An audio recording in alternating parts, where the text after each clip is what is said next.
Hello, I am Jake Collins, and this is my commentary for the fourth episode of the Mummy the Animated series, The Deep Blue Sea. And as promised, we're in Greece, following in the footsteps of Alexander the Great, to try and find out where he's left those darn scrolls of Thebes. It's a peculiar episode in some ways, this one, certainly a very different feel from the first three episodes in the series. It's an undersea adventure, which makes it unique, gives it a unique feel. It's the first episode without Uncle Jonathan, and also without Colin Weasler. It's just the O'Connells, literally the O'Connells, and Imhotep, chasing after these ship's logs from the Athena, which apparently Alexander the Great sailed on, and the logs are going to tell us where the scrolls of Thebes were unloaded. Are they? Are they really? Well, I doubt it. Alex translates a bit of that Greek tablet there. He's been working on his ancient Greek since episode 2.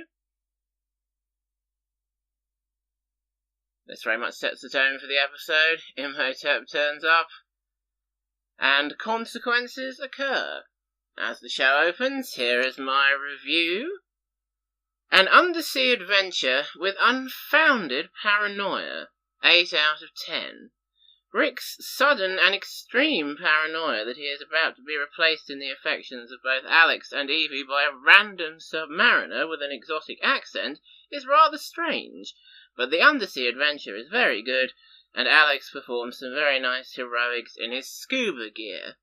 Yes, short and sweet, that review. And very much how I felt while watching the episode through just now. It's not an episode with a tremendous amount to say about it, which is unfortunate on an episode commentary. But yeah, it has a bit of a different feel. It's rather fun.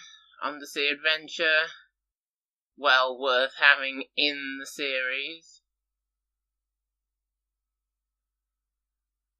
Now, you could say, and I think you'd be right, that this scene here is the first time that Alex deliberately uses the manacle to attack Imhotep. Now, by deliberately, I mean he thrusts the manacle at Imhotep and something happens. Alex hasn't consciously made it happen, but he has used the manacle without knowing how he's used it, as he explains here, and of course the backlash throws him against the pillar. He doesn't know what he's done or how he's done it, but he made a conscious decision to attempt to use the manacle to attack Imhotep, and he did so successfully. So that is an important step in the series, in many ways. And of course, it was the fact that Alex was in an emotional state there. Rick and Evy had both been chucked by Imhotep, thrown to one side, and Alex was able to harness something inside himself or something inside the manacle and make it do what he wanted to do, slightly with his subconscious and slightly deliberately. So yeah, things are progressing with Alex and the manacle. They're on a journey together, and let's hope it ends up in a good place, shall we? Now, you could make a 2.5-hour film about searching for this lost city of Monossos, where apparently the logs of the Athena, which will tell us the whereabouts of the scrolls of Thebes, were last located. It's 20,000 leagues under the sea, somewhere off the coast of Greece. They have no idea where it's going to be, but instead of a 2.5-hour film about archaeology, Alex has this manacle vision, which shows him exactly where the lost city of Monossos is, exactly where the Athena ship's logs are, in that big sort of temple library-looking building that sticks up above the rest of the city. So, we don't need any more investigation than that. Alex knows where to go. It's off the coast of Crete. We can go there right now and find the lost city and the logs. And of course, that's fair enough, isn't it? For a 20-minute children's cartoon, we need to move on and get to this lost city and find the logs, hopefully, attempt to find the logs. So yeah, Alex's manacle vision gives us all the information we need, and in that case it's well used and well timed, and a fair enough way to move the action, the plot onwards.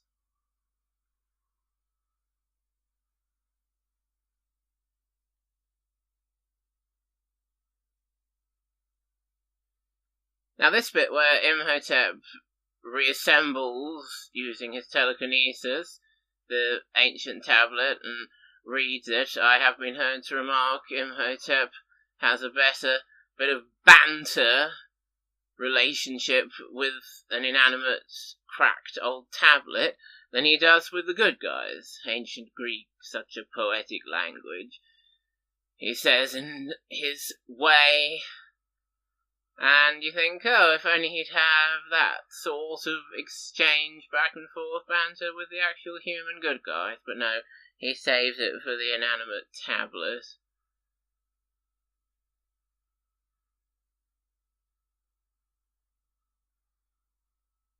And here we get the introduction of Dimitri and his submarine, which takes us below the waves and gives the episode that unique undersea adventure.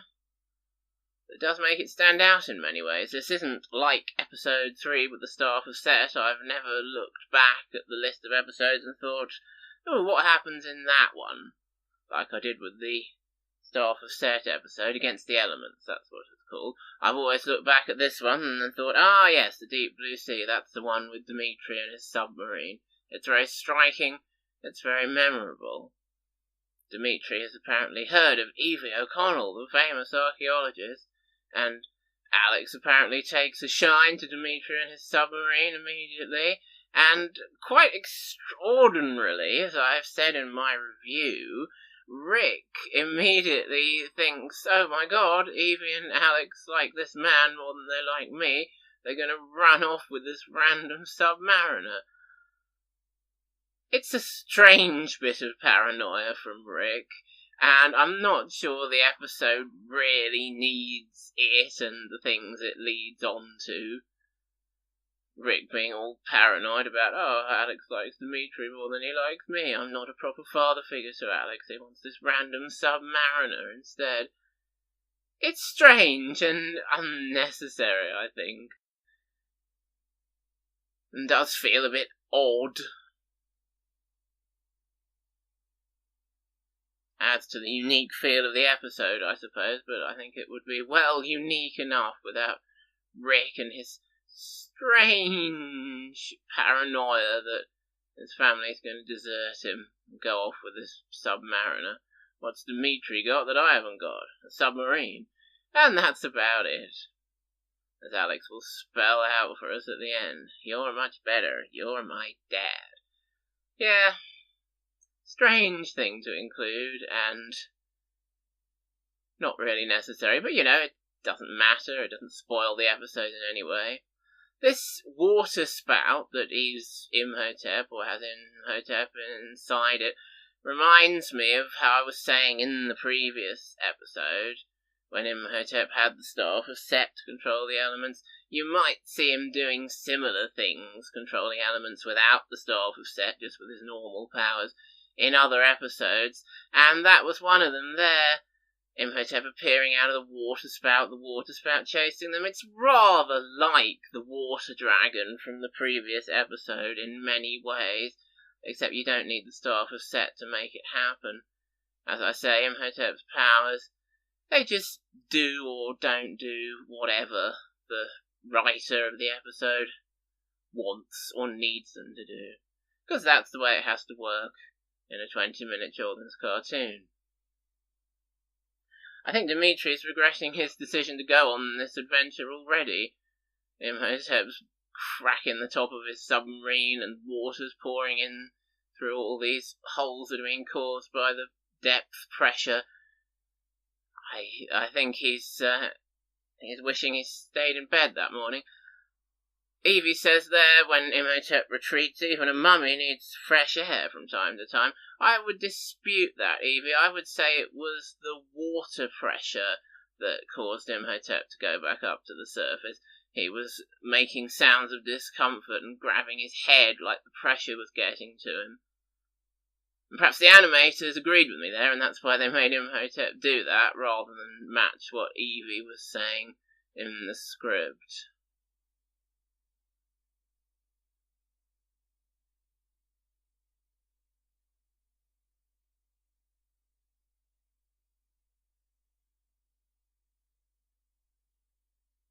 And that's where Alex said, "Isn't Dimitri the greatest guy in the world? Did you see what he just did?" That's where he uses the periscope as a kind of anchor to stop the submarine from falling over the cliff, and Rick's like, "Yeah, he's great, I just gave him the idea." But obviously I'm nothing compared to Dimitri. Very strange mood Rick gets into in this episode. I'm not quite sure why. It is rather unfounded and rather silly of him.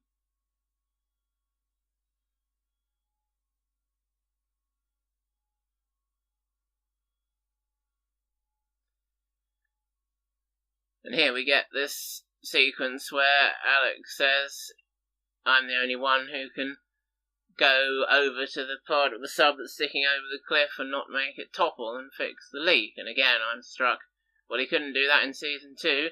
He's going to double in size in all the most manly areas by then. But at the moment, here he goes, welding the sub together.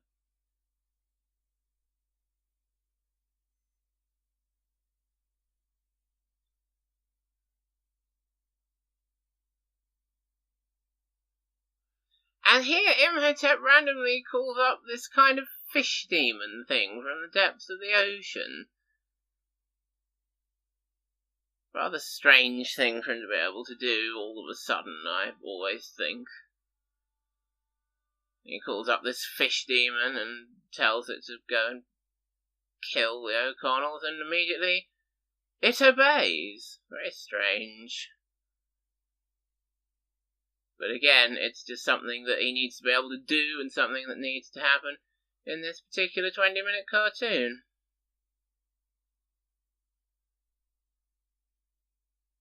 And by tipping into the abyss after all, here we are, they've found the lost city of Monosos.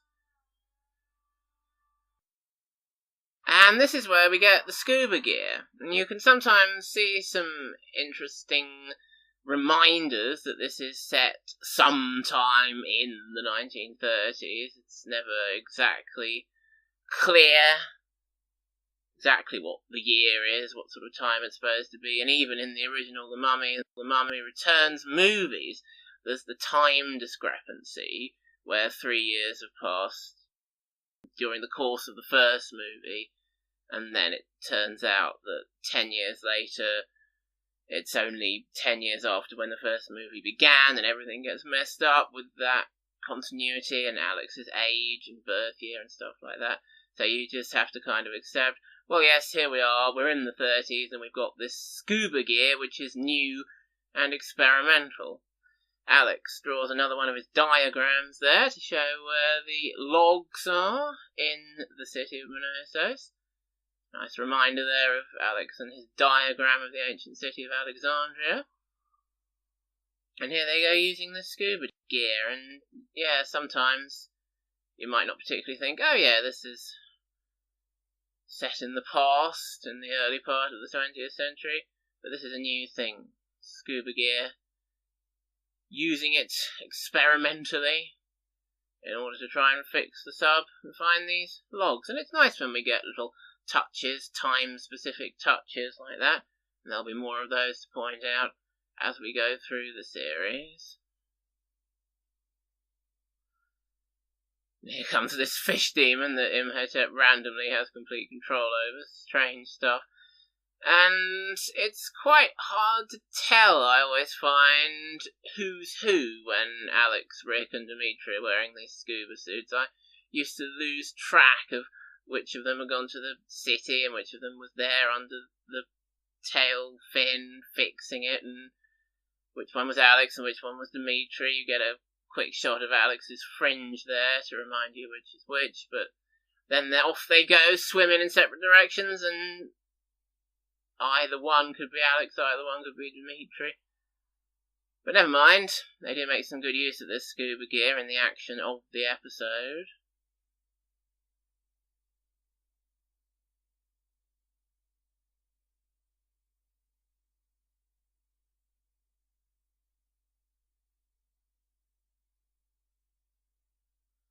And of course, Alex, being a man of action and a great kid hero and full of a lot more bravery than Jonathan thinks is wise at times, if only that boy were cowardly like his uncle, Alex has no hesitation here in, once he's seen that Dimitri is alright, he's straight off to Minosos, the lost city, after the fish, in order to warn and or help Rick. First thing Alex does here is drag Dimitri out from under the rock and swim him back to the submarine, and then off he goes to help Rick. Certainly a man of action, Alex, and a great kid hero, as I always say. And here he goes, swimming to the rescue.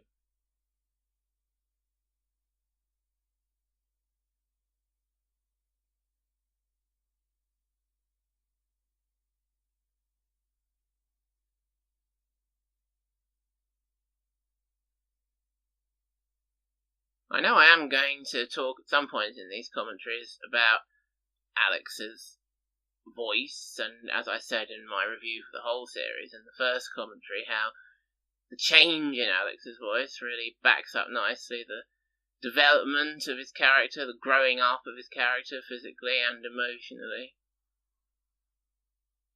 In most of Series 1 he sounds young, like a kid, a pre-teen kid. At times you get him sounding older, teenage, and I think Chris Marquette, when he recorded this, was, if not very actually 16, then very nearly 16. So even in this first series you do get Alex going deeper at times, which again adds to the fact that he's growing up physically, mentally, emotionally during this series as well. And there was one of his great pieces of scuba gear heroics. Alex comes in, picks up this vase and whacks the fish demon with it, causing the fish demon to go absolutely crashing into this wall. Alex certainly does at times possess strength and skills, physical strength and skills beyond his years, which again makes me think, how much do they know at this point about the level of power, magical power, that is within him somewhere? Or have they not thought of that yet? I'm convinced they've thought of the Magi training stuff, but the Supreme Magi stuff, I tend to think they haven't thought of that, and it comes along a bit later, and I'll go on to discuss when the time is right. How I find that rather strange and perhaps a little disappointing in some ways. But there we go, Alex and Rick back in the submarine safely. Anyway, after some more heroics from Alex, and of course Rick did some heroics too. He kicked over the statue onto the fish demon and came up with the plan to use the jet of air to escape while the door was closing after he deliberately set off the booby trap. Of course, I like the bit there where Rick says to Alex, "When I set off this booby trap deliberately, be ready for anything." Exciting family teamwork, and Rick trusts Alex to know what he's doing there, and is well aware of Alex's skills, and that he can rely on Alex as a fellow adventurer and not as a kid he has to completely look after the whole time, which is nice to see.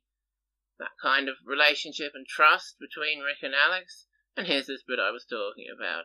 "I'm sorry I'm not some guy with an exotic accent in the submarine," says Rick.